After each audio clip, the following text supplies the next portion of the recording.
Here's 5 signs that you may have leaky gut. Number 1, you keep getting more and more food sensitivities. Number 2, you're fatigued or your fatigue is getting worse. Number 3, you're starting to have irritability and other mood-related issues, especially after eating.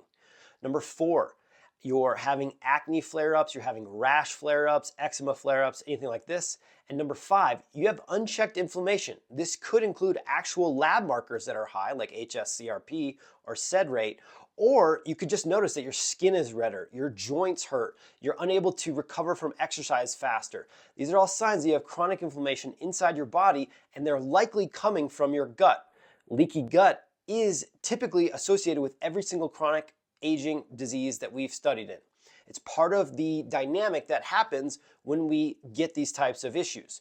So if you go backwards and you try to heal your gut, a lot of times the rest of these issues, food sensitivities, unchecked inflammation, skin issues, hair issues, mood, fatigue, all these things can start to diminish and then go back to normal if you address the gut-related issues. I'm Steven, the Healthy Gut Guy. Follow for more.